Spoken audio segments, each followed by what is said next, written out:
آج کا میرا عنوان ہے علم غیب۔ کیا ہمارے نبی اکرم صلی اللہ علیہ وسلم کو غیب کا علم حاصل تھا، یعنی غیب کی باتیں جانتے تھے؟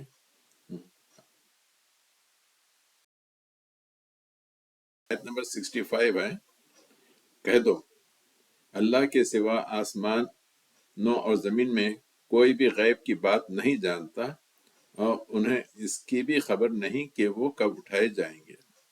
اچھا، پھر حضرت عائشہ رضی اللہ تعالیٰ عنہ سے ایک حدیث ہے، ایک ہے کہ رسول اکرم صلی اللہ علیہ وسلم غیب جانتے تھے، اس نے اللہ پر بہتان باندھا۔ بن معزون آپ کے دو شریک بھائی تھے، دوست بھی تھے، اور حضرت عمر رضی اللہ تعالیٰ عنہ کے بہن بھائی تھے۔ مدینے میں ان کا انتقال ہوا تو کسی خاتون نے کہا اللہ تم کو عزت والا بنائے گا۔ رسول اکرم صلی اللہ علیہ وسلم نے فہیم ان کو پکڑیا، بولا کہ مجھے خود یہ نہیں، ہاں ٹھہریے، نبی اکرم صلی اللہ علیہ وسلم نے فرمایا اللہ کی قسم میں اللہ کا پیغمبر ہوں، میں یہ نہیں جانتا کہ میرے ساتھ کیا ہوگا اور تمہارا کیا حل ہوگا۔ ہم کسی کے بارے میں نہیں کہہ سکتے کہ وہ جنت میں ہے یا دوزخ میں ہے، یہ غیب کا علم ہے، صرف اللہ تعالیٰ کو معلوم ہے۔ میں بنی عامر کے قبیلے کے لوگ آئے اور بولے کہ ہمیں دین اسلام کے بارے میں سمجھانے کے لیے چند لوگوں کو دیجیے۔ رسول اللہ علیہ وسلم نے 70 لوگوں کو بھیجایا، ہاں ان لوگوں نے لیا کہ ان کو دھوکے سے شہید کیا، صرف اس میں سے ایک صاحب بچ گئے، یا 69 شہید ہو گئے۔ اگر رسول اکرم صلی اللہ علیہ وسلم کو علم ہوتا کہ ان لوگوں کے ساتھ یہ معاملہ ہونے والا ہے تو وہ اپنے صحابہ کو شہید نہیں کرواتے۔ آئے اور آپ سے اسلام پر بیعت کی، وہ بیمار پڑ گئے تو آپ نے ان سے کہا کہ ہمارے چرواہے کے ساتھ مدینے کے باہر چلے جاؤ، وہاں پہ اونٹوں میں جاؤ، اونٹوں کا دودھ اور پیشاب پیو۔ وہ بدماش دودھ اور پیشاب پی کے صحت مند ہو گئے، مگر انہوں نے جو نبی اکرم کے جو چرواہا تھا، غلام تھا، اس کو قتل کر دیا، اس کے ہاتھ پیر توڑ ڈالے۔ نبی اکرم کو معلوم ہوتا کہ ان کے چرواہے کے ساتھ یہ معاملہ ہونے والا ہے تو آپ ان بدماشوں کو وہاں جانے کی اجازت نہیں دیتے۔ ہوئے مہاجر اور انصاری میں ذرا سا جھگڑا ہو گیا پانی کے مسئلے پر۔ منافقوں کا سردار تھا اور اس نے کہا کہ یہ ذلیل مہاجر اب معززین مدینہ کو تنگ کرنے لگے ہیں۔ یہ جملہ حضرت زید بن ارقم نے سنا اور آ کے رسول اللہ صلی اللہ علیہ وسلم سے بتایا، نہیں تو لوگوں نے جا کے چھوٹا بچہ ہے، اس کی بات پہ ہم کیسا یقین کریں گے، مگر حقیقت بتایا تھا بچہ، اور رسول اللہ صلی اللہ علیہ وسلم کو معلوم بھی نہیں تھا جب تک کہ کوئی آیت نہیں اتری۔ تیمم کا جو حکم ہے، یعنی حضرت عائشہ رضی اللہ تعالیٰ عنہ کا ہار گم ہو گیا، سب لوگ ڈھونڈ رہے ہیں، کہیں مل رہا نہیں۔ آخر جب کوچ کرنے کا یعنی قافلہ چلنے کا موقع آیا تو وہ ہار جو ہے نا اونٹ کے پیر کے نیچے پڑا ہوا تھا۔ اس کی اطلاع نہ رسول اللہ صلی اللہ علیہ وسلم کو کسی صحابی کو نہیں معلوم تھا کہ اونٹ کے پیر کے نیچے ہار پڑا ہوا ہے۔ اگر علم غیب ہوتا تو فوراً اٹھا لیتے تھے۔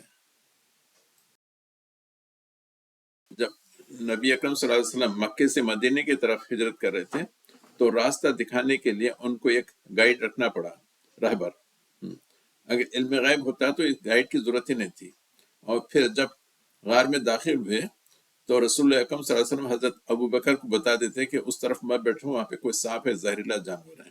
اگر بتا دیتے تو وہ زہریلا جانور حضرت ابو بکر رضی اللہ عنہ کو نہیں کاٹتا۔ جنگ احد میں نبی اکرم صلی اللہ علیہ وسلم ایک گڑھے میں گر گئے۔ اگر پتا ہوتا کہ وہاں پہ گڑھا ہے، اگر یہ غیب کا علم ہوتا تو رسول اللہ صلی اللہ علیہ وسلم وہاں پہ جانتے بوجھتے اس گڑھے میں نہیں گرتے۔ صلی اللہ علیہ وسلم جب عمرے کے لیے گئے اور حدیبیہ میں وہاں پہ کیمپ ڈالے تھے تو وہاں پہ جو ہے نا اطلاع آئی، یعنی خبر ایسا مشہور ہو گئی کہ حضرت عثمان رضی اللہ تعالیٰ عنہ کو شہید کیا گیا، اور ان کے خون کا بدلہ لینے کے لیے رسول اللہ اکرم صلی اللہ علیہ وسلم بیعت بھی لے رہے تھے، جبکہ مکے میں حضرت عثمان زندہ تھے۔ اگر رسول اللہ صلی اللہ علیہ وسلم کو علم غیب ہوتا تو وہ بیعت نہیں لیتے تھے، بیعت رضوان صرف آزمائش کے لیے، یعنی ٹیسٹ کرنے کے لیے نبی اکرم صلی اللہ علیہ وسلم سے اصحاب کہف کے بارے میں پوچھا۔ اس وقت تک آپ کو کچھ پتہ نہیں تھا، آپ کو انتظار کرنا پڑا، پھر وہی سے پورا قصہ آپ کے سامنے پیش کیا گیا۔ بہت مشہور صحابیہ ہیں، ان کے شوہر تیز طبیعت کے تھے، انہوں نے اپنی بیوی کو کہا کہ تیری پیٹھ میرے ماں کی مانند ہے۔ یہ بہت برا جملہ تھا عربوں میں، اس کو زہار کہتے ہیں۔ ہاں، وہ صحابیہ بہت روتے ہوئے رسول کے پاس آئی، بولے کہ جو ہے نا وہ بڑے آدمی ہیں، آنکھوں کے معذور ہیں اور چڑچڑے ہیں، اور مگر رسول اللہ صلی اللہ علیہ وسلم کو اس وقت تک اس کے معاشرے حکم نہیں معلوم تھا کہ کیا کرنا ہے۔ بعد میں جو ہے نا رسول اللہ صلی اللہ علیہ وسلم کے پاس اس کے تعلق سے حکم آیا۔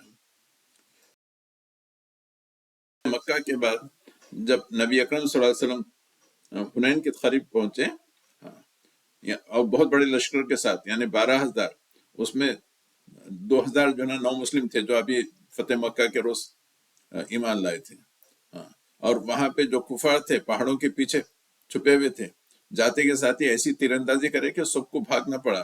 نبی اکرم صلی اللہ علیہ وسلم کے ساتھ صرف 100 سے کم لوگ باقی رہ گئے تھے۔ کیا نبی اکرم صلی اللہ علیہ وسلم کو معلوم نہیں تھا کہ پہاڑوں کے پیچھے کفار تیر لیے بیٹھے ہیں؟ کہ نبی اکرم صلی اللہ علیہ وسلم کو اپنے نبوت کے کام کے لیے بعض وقت چیزیں بتائی گئیں، جیسے جنگ موتا میں جب بھیجا رہے ہیں تو سب کو سلسلہ وار بولے کہ پہلے زید بن حارثہ، پھر جعفر بن طیار، پھر عبداللہ بن رواحہ۔ لوگ اسی وقت سمجھ گئے کہ یہ تینوں جو ہے نا اسی سیکوینس سے شہید ہوں گے، اور ویسا ہی ہوا انشاءاللہ۔ اور پھر ایک یہودی عورت جب مر گئی تھی تو لوگ رو رہے تھے، تو رسول اللہ صلی اللہ علیہ وسلم نے بتایا یہ لوگ رو رہے ہیں اور وہاں پہ اس کو عذاب ہو رہا ہے۔ دیوبندیوں اور درجمیوں کے کسی کی کتابیں پڑھی، ایسا لگتا ہے کہ رسول اللہ صلی اللہ علیہ وسلم کو جو ہے نا پوری دنیا کا علم تھا۔ یہی نہیں کہ جب بھی کوئی روزے پہ جاتا ہے تو نبی اکرم صلی اللہ علیہ وسلم کو اپنے خبر کے اندر بھی معلوم ہو جاتا ہے کہ کون خبر کے باہر کھڑا ہوا ہے، کس مقصد سے آیا ہوا ہے، اور کیا کرنا ہے، اور وہ سلام کرے تو سلام بھی سن لیتے ہیں اور سلام کا جواب بھی دیتے ہیں۔ ایسے بہت سے قصے ہیں، جیسے دیوبند کے مفتی تقی عثمانی نے احمد رفاعی کا قصہ بتایا کہ جب وہ گئے تو جو ہے نا اندر سے آواز بھی آئی، پھر ہاتھ بھی نکالا، ہاتھ کو بوسہ بھی دیا، لعنت اللہ علی الکاذبین۔ کہ امام ابو حنیفہ رحمۃ اللہ علیہ جب کوئی وضو کرتا تو دیکھ لیتے تھے کہ وضو کے پانی میں سے کون سا گناہ دھل رہا ہے، یعنی شراب پی کیا ہے، زنا کر کیا ہے، والدین کی نافرمانی کر کیا ہے، یعنی ایک ایسا وصف یعنی جو نبی اکرم صلی اللہ علیہ وسلم کے پاس نہیں تھا، ان لوگوں کے پاس تھا۔ ایسے کئی قصے ملیں گے، مثلا ایک دفعہ نبی اکرم صلی اللہ علیہ وسلم سے ملنے کے لیے ایک خاتون آئی، تو ہمارے نبی اکرم صلی اللہ علیہ وسلم نے پوچھا کہ حضرت بلال سے کہ اس کا نام پوچھ گیا، انہوں نے کہا کہ اس کا نام زینب ہے۔ تو پھر نبی اکرم صلی اللہ علیہ وسلم کہا زینب تو کئی ہیں، پوچھو کہ کون سی زینب ہے۔ بعد میں معلوم ہوا کہ وہ حضرت عبداللہ بن مسعود صاحب کی جو ہے نا زوجہ تھی۔ اگر معلوم ہوتا تو اس کو پوچھنے کی ضرورت ہی نہیں تھی، کیونکہ دروازے کے پیچھے وہ خاتون کھڑی ہوئی تھی۔ مگر یہ دیوبندیوں کے قصے ہیں، یہاں پہ انڈیا میں بیٹھے رہتے ہیں، ان کو پوری دنیا کی خبر معلوم ہو جاتی ہے۔ یہ قصے بہت سے ہیں، فضائل الاعمال میں بھی ہیں، اربع ثلاثہ میں بھی ہیں، اور تاریخ مشائخ چشم میں بھی ہیں، اور ملفوظات